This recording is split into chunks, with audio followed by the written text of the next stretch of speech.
Unfortunately ऐसा नहीं था। यहाँ पे मुझे लगता है कि बाकी सारी चीज़ें जो होती हैं वो तो होती हैं। जब बाबर आजम को कैप्टन बनाया गया ना, he wasn't ready for it. Team के अंदर बहुत ज़्यादा डिफरेंट चीज़ें भी होने लग गई जो हमने नहीं देखी थी। वो ग्रुपिंग, फिर एजेंट। मैं ये सुनता हूँ इंडिया में, अब मैं ऑनेस्टली आपको बताऊँ तो मुझे बड़ी हैरानी होती है कि एजेंट इतना पावरफुल हो सकता है क्या? जी बिल्कुल। वो जो 7-8 प्लेयर थे वो थ्रू आउट खेलते गए। फिर इससे होता क्या है, एक होता है you have to be honest with your country और अपने फ्रेंड्स की भी। जो दोस्तों हाईलाइट आपने देखी विक्रांत गुप्ता के तीखे सवालात, अहमद शहजाद के ख़तरनाक जवाबात। अहमद शहजाद ने तो आज किसी को नहीं छोड़ा, पीसीबी, बाबर आजम, प्लेयर सबकी वाट लगा के रख दी। तो ये सब जानने के लिए आइए चलते हैं वीडियो की तरफ और लास्ट में मेरा ओपिनियन ज़रूर सुनिएगा। तक देखा ही जाता है। तो आज मतलब मेरे जहन में सवाल ये है कि जब आप खेलते थे और मैंने भी कवर किया और मैं पाकिस्तान 2006 के बाद पहली बार आया हूँ, लड़ाई बराबरी की होती थी। ठीक है, आईसीसी टूर्नामेंट्स में हम जीतते भी थे, लड़ाई बड़ी बराबरी की है। ऐसी वजह देखिए, if you ask me, obviously merit और obviously right man for the right job. The reason मैंने थोड़ी सी साइड पकड़ ली इस सिस्टम से, बिकॉज मुझे लग रहा था कि मेरिट नहीं और कोई प्रोफेशनलिज्म है नहीं, जिसकी वजह से पाकिस्तान टीम का जो भी आप देख रहे हैं हाल है बहुत अनफॉर्चुनेट है। ये वो टीम है जिस तरह आपने बताया, ये लड़ती है और अभी भी आप पाकिस्तान और भारत के रिकॉर्ड्स देखेंगे तो पाकिस्तान आपको कहीं ऊपर ही मिलेगा। क्यों? वो इसी वजह से कि पास्ट में जो थी पाकिस्तान की टीम बहुत बड़ी थी और भारत भी हमारे पास नहीं लगता था। लेकिन अब आके it's other way around. Bharat ने क्या किया, देखो यू लर्न ना, उसने अपना इंफ्रास्ट्रक्चर ठीक किया, प्लेयर्स को डेवलप किया, रांझी का जाल बिछाया और मेरिट पे right man for the right job लेके आए और उन्होंने प्रोफेशनली काम किया। इसी वजह से आप देख रहे हैं कि इस तरह का प्रोडक्ट। फिर आईपीएल आया और लेकिन उनकी जो सारा क्राइटेरिया था भारत का वो स्पॉट ऑन था। उनके लीडर्स, आप सौरव गंगुली से स्टार्ट करें, उस सौरव गंगुली के अंदर कौन कौन उन्होंने बनाए। ये वो लोग थे जो इनसिक्योर नहीं थे किसी से, ये वो लोग थे जो किसी से जेलस नहीं थे। इन्होंने ऑनेस्टली क्रिकेट के लिए काम किया और लोगों को एंटरटेन किया। एक अच्छी टीम, युवराज देखे उन्होंने खड़े किए, वीरेंद्र सहवाग उन्होंने खड़े किए, you name every superstar, Dhoni. फिर उन्होंने अपनी जो लेगेसी है वो धोनी को दी। Dhoni has done the same for the country. क्या अश्विन, जडेजा, विराट कोहली, रोहित शर्मा, बेटन चलता रहा। ठीक है, चलता रहा। उसके बाद उन्होंने पास ऑन किया विराट कोहली को, फिर उन्होंने रोहित शर्मा। एक चेन है जो पॉजिटिवली चल रही है। यहाँ पे अनफॉर्चुनेटली ऐसा नहीं था। यहाँ पे मुझे लगता है कि बाकी सारी चीज़ें जो होती हैं वो तो होती हैं। जब बाबर आजम को कैप्टन बनाया गया ना, he wasn't ready for it. वो कैप्टनसी का मटीरियल नहीं था। हाँ, वो कैप्टनसी का मटीरियल नहीं था। He was just a performer. और एक परफॉर्मर में और एक लीडर में ज़मीन और आसमान का फ़र्क होता है। हमने ये नहीं देखा कि बाबर आजम रेडी भी है इतनी बड़ी रिस्पॉन्सिबिलिटी के लिए। क्या वो, उसकी बैटिंग तो नहीं ख़राब हो जाएगी, क्या वो ये चीज़ें संभाल पाएगा? और हम ओवर द ईयर्स हम ये कहते आ रहे हैं और वक्त ने वो साबित किया। पाकिस्तान क्रिकेट बोर्ड का जो ये डिसीजन था बाबर आजम को कैप्टन बनाने का, उसको वो पाकिस्तान की क्रिकेट को बहुत पीछे ले गया। फिर रही सही कसर ये हो गई कि जब वो आसपास की चीज़ों की बातें सुनते रहे, टीम के अंदर बहुत ज़्यादा डिफरेंट चीज़ें भी होने लग गई जो हमने नहीं देखी थी।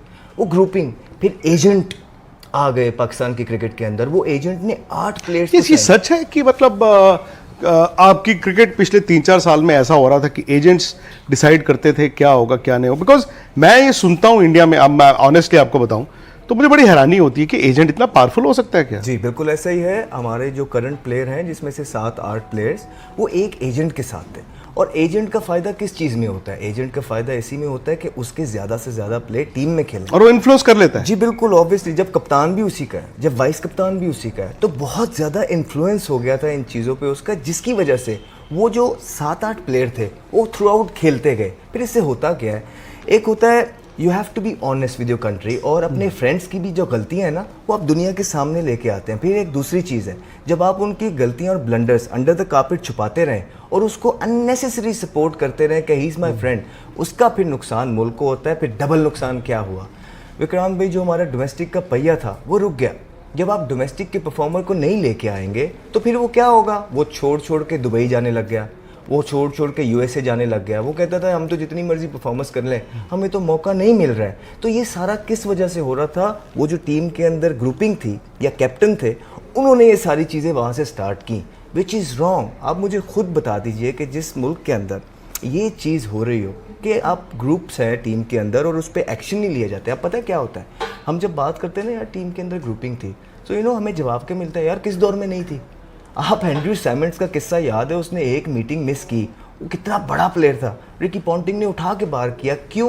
वो कह रहा था कि यार आज इसने किया है, ये इन्फ्लुएंस डालेगा बाकी के प्लेयर्स पे भी, सारी टीम का माहौल ख़राब हो जाएगा। और आज आप देखें, आपके लिए ग्रुपिंग अगर छोटी सी चीज़ है, ये लास्ट 1 साल से जब से हम वोकल हुए हैं बताते आ रहे हैं, now people have understand it, वो सारी चीज़ें उन्होंने देख ली हैं। सो आई थिंक ये जो एक डिसीजन थे 1-2, उसको पाकिस्तान क्रिकेट आखिरी 2 सालों में ना ये बहुत पीछे ले फिर भी अहमद भाई मुझे ये बताइए कि क्या आपने, आई एम सॉरी मैं उस लफ्ज़ का इस्तेमाल करूंगा, उसने उतनी बुज़दिल क्रिकेट टीम आपने कभी सोची थी कि चैंपियंस ट्रॉफी में आपकी टीम इतना डर डर के खेलेगी? बिकॉज यार है तो पाकिस्तान ना, पाकिस्तान को बुज़दिली के लिए क्रिकेट के मैदान में कभी एसोसिएट नहीं किया गया था। देखिए, बुज़दिली का जहाँ तक आप बात करेंगे, एक टिमिड अप्रोच जो है वो एट टाइम्स हमें देखने को मिली है। इनसिक्योरिटी है जी, ये किस चीज़ की इनसिक्योरिटी है भाई? हमें भी यही बोला जाता है कि आपकी इनसिक्योरिटी है, जब खेली यही प्लेयर्स रहे हैं पिछले 7 साल से, तो यही प्लेयर हैं, तो फिर किस चीज़ की इनसिक्योरिटी है? एक्सक्यूज़ है।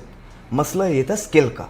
आप जिन प्लेयर्स को आगे लेके चल रहे थे वो पोटेंशियल वाले थे नहीं, उनमें वो स्किल नहीं था कि वो पाकिस्तान को जो है ना मैचेस जितवा सकें। अगर 2-3 में था भी, लेकिन आपने एनवायरनमेंट उनको ऐसा दे दिया, वो भी आहिस्ता आहिस्ता करके नीचे, एज अ कलेक्टिव टीम आप लोग एफर्ट कर नहीं सके।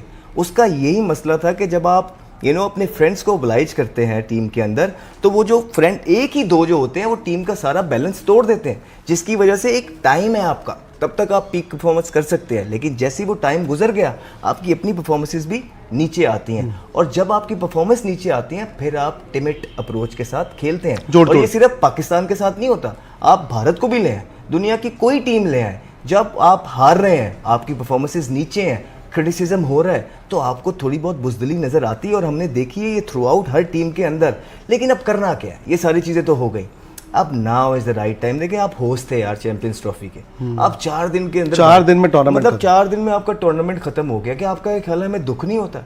आप सोच सकते हैं कि हमने क्रिकेट को कितना जान से ज़्यादा प्यार किया है, हमारे खून में रग रग में क्रिकेट, लोग पाकिस्तानी है तो क्रिकेट जो है ना बड़े हुए हम इस नफ्स के साथ। और अब जब देखते हैं पाकिस्तान टीम की हालत और पाकिस्तान क्रिकेट टीम का जो स्ट्रक्चर है, बड़ा दुख होता है। सिर्फ यही वजह है कि आके कोशिश ये करते हैं, यही हमारे हाथ में है प्यार से, कि यार आपको रिफॉर्म्स करने हैं, आपको नेसेसरी चेंजेस लेके आने हैं, आपको right man for the right job लेके आना है। आप अगर चेयरमैन हैं तो ये आपकी रिस्पॉन्सिबिलिटी है कि आप right man for the right job लाएं। आप सिर्फ ये नहीं कह सकते हैं विक्रांत भाई कि यार मैंने तो स्टेडियम बना दिया, यार मैंने तो ये चीज़ें क्रिकेटर्स पे छोड़ दी। नहीं यार, you got to identify right people. आपकी अगर ये जॉब है, आपको लाया गया है, then you should be able to find righteous people जो मुल्क के साथ मुखलिस है।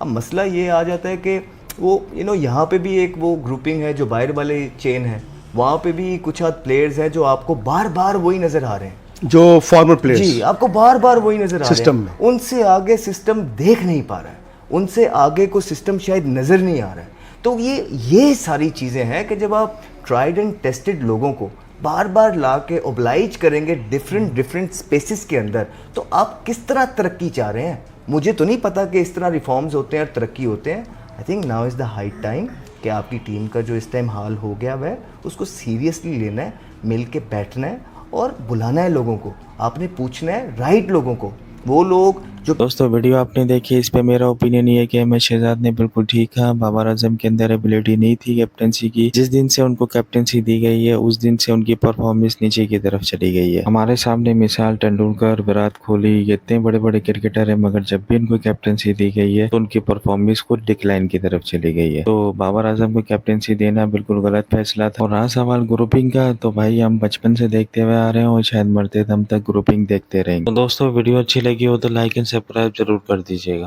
अल्लाह हाफिज।